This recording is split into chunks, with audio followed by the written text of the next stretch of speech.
SphygmoCor XCEL software allows for user customization of numerous procedural and report-specific aspects of pulse wave analysis and pulse wave velocity assessments. This video will detail each of the different settings and options.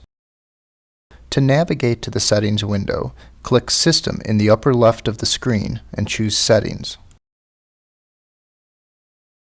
The first tab of the Settings screen is the General tab. This tab has options that pertain to the overall SphygmoCor software setup and report display. Under Startup mode, the desired modality of either pulse wave velocity or pulse wave analysis can be selected for default loading when the software is launched. Under Setup screen, it is possible to enable patient privacy so that patient identifying information on the setup screen will be hidden by default. Click Show to display the patient information. It can once again be hidden by clicking Hide. The height unit option allows for the choice of imperial or metric as the units of measure when entering the patient's height. Select imperial to enter the patient's height in feet and inches, or choose metric to enter the height in centimeters. The Comms port option allows the user to select the communication port that the SphygmoCor XCEL module is plugged into. Additionally, it allows for the selection of simulation mode. The correct communication port can be automatically selected by clicking System from the upper left menu and choosing Find Module from the drop-down menu. A notification on the bottom of the screen will confirm communication with the SphygmoCor XCEL module and successful selection of the communication port. Under the Reports section, the report title can be customized for printed patient reports. The title can be a maximum of 39 characters, including spaces. The Report Logo option allows for a customized logo to be placed on the top of printed reports. The maximum resolution for the logo is 512 by 512 pixels. However, any larger size logos will automatically be scaled down. In the Extra Features section, Clinical Trials option can be enabled or disabled by checking or unchecking the box. When enabled, a new tab with additional settings is displayed. These settings will be discussed later in the video. To return any settings back to the default values on any tab, click the Default button in the lower right of the window. The second tab of the Settings screen is the PWV Tab. This tab has settings related to pulse wave velocity assessments. If the SphygmoCor XCEL has not been configured to perform pulse wave velocity, this tab will not be present. The Capture Time option allows for the selection of the amount of time desired to capture waveform data during pulse wave velocity assessments. The default and most commonly used capture time is 10 seconds. Under Capture Guide, the guidance bars, Auto Capture, and Cuff Tonometer Sync options can all be disabled or enabled. Guidance bars provide visual feedback on screen during data capture that inform the operator about the consistency of the waveforms. Auto Capture allows the software to automatically capture waveform data once waveforms of sufficient quality and duration are present. Even when Auto Capture is enabled, waveforms can still be manually captured. Cuff Tonometer Sync is an option that, when enabled, delays the inflation of the thigh cuff until a carotid waveform of sufficient quality has been acquired. This setting is advantageous for new users practicing tonometry technique. However, experienced users may find disabling this feature allows for a more time-efficient assessment since the cuff inflates immediately upon capture initiation. In the Simulated Data section, the default file used during simulated assessments can be selected.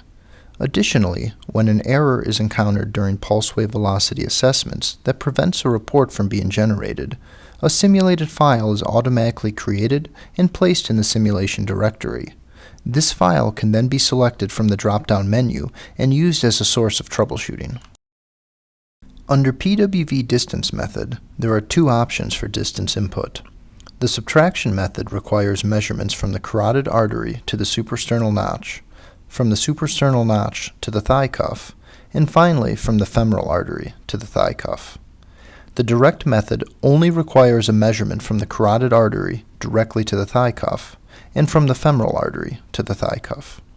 It is recommended when using the direct method that the entered distances equal 80% of the measured value, as this coincides with current professional societal recommendations. The software will not automatically calculate or apply the 80% value. Under PWV distance unit, there is an option of using either millimeters or centimeters for the distance measurements. Please note that it is not possible to enter decimal places, so more accuracy will be gained by using the millimeters option. Femoral to cuff distance allows for defining the pre-populated value in the femoral to cuff distance field. The value can range from 20 to 500 millimeters, with the default value being 200 millimeters. Even with the default value pre-populating this field, it is recommended that this distance be measured and updated before each assessment. Under Report Screen, the European General Population option can be enabled or disabled. When enabled, a pulse wave velocity assessment that has both an entered height and brachial blood pressure will display a graph on the report screen comparing the patient's results to the European General Population. The third tab of the settings screen is the PWA tab. This tab has settings related to pulse wave analysis assessments. The capture time option allows for the selection of the amount of time desired to capture waveform data during pulse wave analysis assessments. The default and most commonly used capture time is 5 seconds. Under Capture Guide, the guidance bars and auto capture options can be disabled or enabled. Guidance bars provide visual feedback on screen during data capture that inform the operator about the consistency of the waveforms. Auto capture allows the software to automatically capture waveform data once waveforms of sufficient quality and duration are present. Even when auto capture is enabled, waveforms can still be manually captured. In the Simulated Data section, the default file used during simulated assessments can be selected. Additionally, when an error is encountered during pulse wave analysis assessments that prevents a report from being generated, a simulated file is automatically created and placed in the simulation directory. This file can then be selected from the drop-down menu and used as a source of troubleshooting. At this time, in both the Capture Input and the Workflow section, there is only one option that can be selected, and it is not possible to change. The fourth tab of the settings screen is the Brachial BP Tab. This tab has settings related to brachial blood pressure measurements performed as part of a pulse wave analysis assessment. In the Auto PWA section, thresholds can be defined based off brachial blood pressure results, which would then trigger a PWA assessment to continue. Under the Assessments section, the drop-down menu can be used to select the number of brachial blood pressures automatically performed prior to the pulse wave analysis assessment. Up to 5 brachial blood pressures may be captured, with the software calculating the average of all blood pressures measured.